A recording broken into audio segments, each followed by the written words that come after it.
Bismillahirrahmanirrahim. Assalamualaikum warahmatullahi wabarakatuh.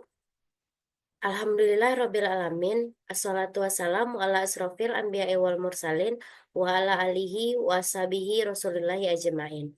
Yang terhormat dosen pengampu pemerintah nagari atau desa, yaitu Ibu Artadini Akmal. Selanjutnya, eh, di sini saya izin memperkenalkan diri.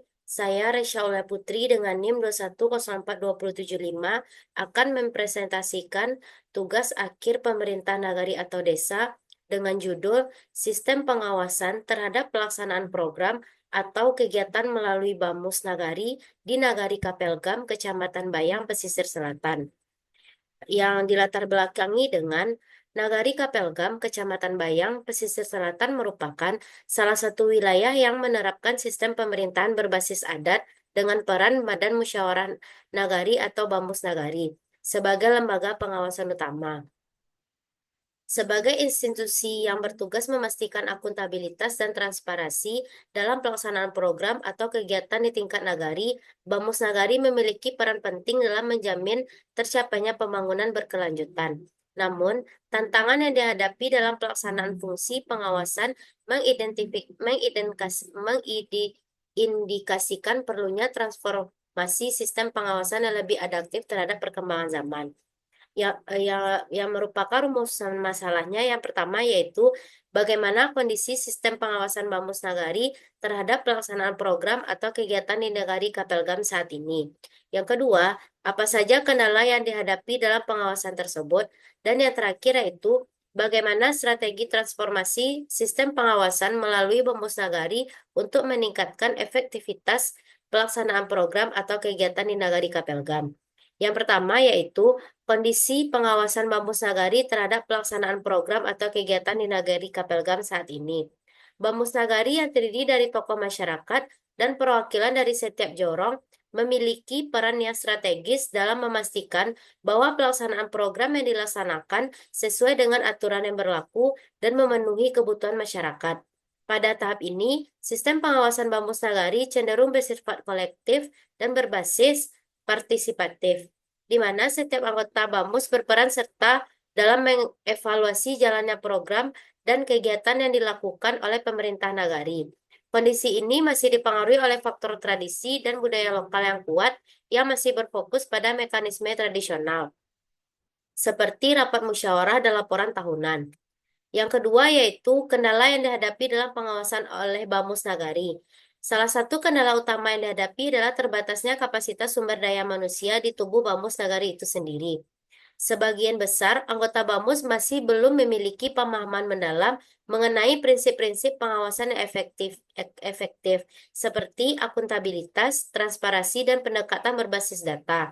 Hal ini mengakibatkan mereka kesulitan dalam menilai pelaksanaan kegiatan secara objektif, terstruktur, dan komprehensif, yang pada akhirnya berdampak pada rendahnya kualitas pengawasan yang dilakukan. Selain itu, anggota BAMUS Nagari yang memiliki pekerjaan utama di luar peran mereka sebagai pengawas, sehingga perhatian dan waktu yang dapat mereka alokasikan untuk tugas BAMUS menjadi terbatas. Kondisi ini mengurangi intensitas dan konsistensi pengawasan yang dilakukan. Di sisi lain, banyak anggota BAMUS yang masih belum memahami sepenuhnya tanggung jawab serta wewenang yang melekat pada posisi mereka. Kurangnya pelatihan dan pendidikan khusus mengenai pengawasan, manajemen program, serta prinsip-prinsip good governance juga memperburuk situasi ini. Ya, selanjutnya yaitu tidak hanya itu keterbatasan anggaran dan sarana penunjang untuk mendukung pelaksanaan pengawasan juga menjadi hambatan yang tidak dapat diabaikan. Tanpa dukungan dana yang memadai, kegiatan pengawasan seringkali hanya dilakukan secara sporadis dan tidak mendalam. Keterbatasan ini juga mengurangi peluang Bamus Nagari untuk melibatkan masyarakat secara maksimal.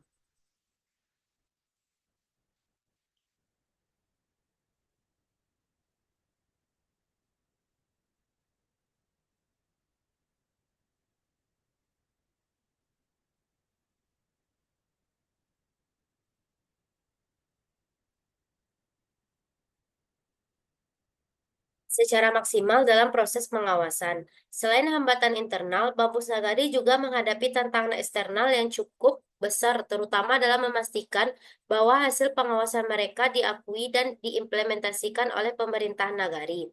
Banyak rekomendasi dari Bamus yang kurang mendapatkan perhatian atau ditindaklanjuti oleh wali nagari, sehingga efektivitas pengawasan mereka dalam membawa perubahan yang berarti menjadi terbatas.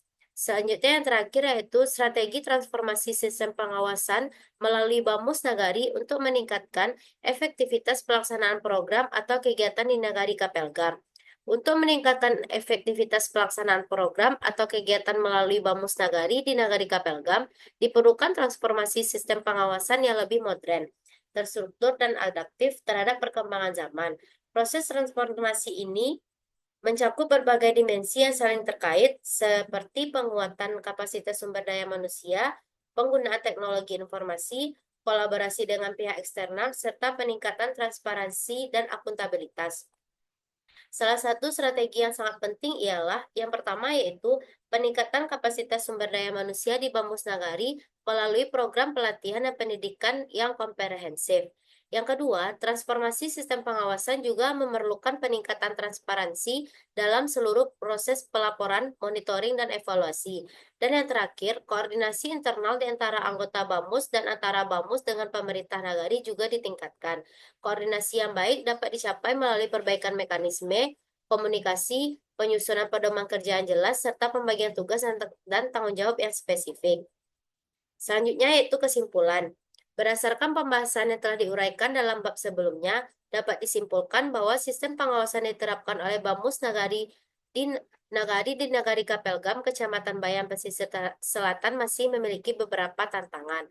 Meskipun peran Bamus Nagari sangat penting dalam memastikan pelaksanaan program atau kegiatan pemerintah nagari berjalan sesuai dengan rencana. Saat ini, sistem pengawasan cenderung berbasis pada keterlibatan anggota Bamus yang terbatas oleh faktor kapasitas sumber daya manusia dan terbatasnya sarana untuk melakukan pengawasan secara menyeluruh.